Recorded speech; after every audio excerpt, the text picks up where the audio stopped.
We find Phoenix Ikki wandering alone, thinking about how he refused to use the technique of his dead master, but changed his mind after finding out he was actually innocent the whole time.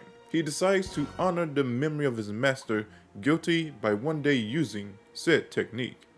But then Ikki is suddenly attacked. He manages to easily defeat those who ambush him, of course.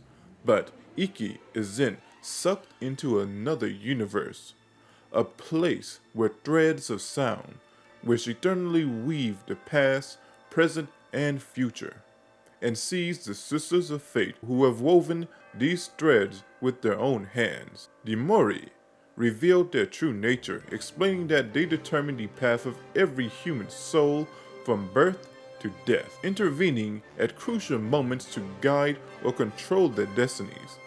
Ikki is caught in their web as they confront him, admitting that they've been manipulating his life and destiny for a long time.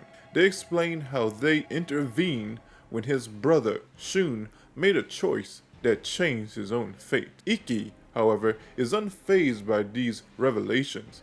He taps into the power of his phoenix cloth, deciding that in honor of guilty, he will use the technique he learned. Ikki tells the Mori to prepare for their punishment and channels the full strength of his phoenix cloth, blades of destiny. But one of the sisters, Clotho, the Mori, blocks the attack, which surprises Ikki.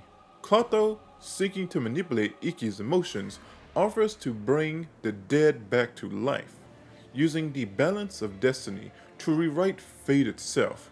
In a desperate attempt to control him, she shows him the grave of Esmeralda, accusing Ikki of being responsible for her death. She insists that Ikki will never escape his guilt and must accept the consequences of his actions. But Ikki refuses, challenging Clotho's offer. He asserts that no, Esmeralda would not have wanted him to sacrifice himself again, and what has happened should never be changed because it is an intrinsic part of their lives. Determined to free himself from the Mori's manipulations, Ikki declares, "If I want to free myself from my mistakes, I must leave this world in peace and free humanity from your path." He calls upon the full force of the Phoenix once again, unleashing a devastating attack. Flight of the Phoenix. Ikki offers his final message to the Mori. Clotho, Atropes, and Lashiso, your world will be destroyed. I leave it to you to witness this.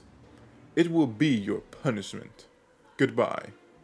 Despite Ikki's resilience, the Mori continue to manipulate him, revealing their ability to control Kairos, the critical moment that shape a person's destiny.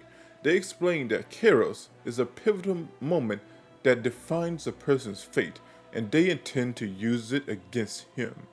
As the Mori pushed further, Ikki confronted with a vision of his own dark future, a fate where he becomes Hades, ruling the universe and defeating the Olympians. But as he struggles with this vision, Ikki yells the name of his brother, snapping out of the vision, waking up beside him.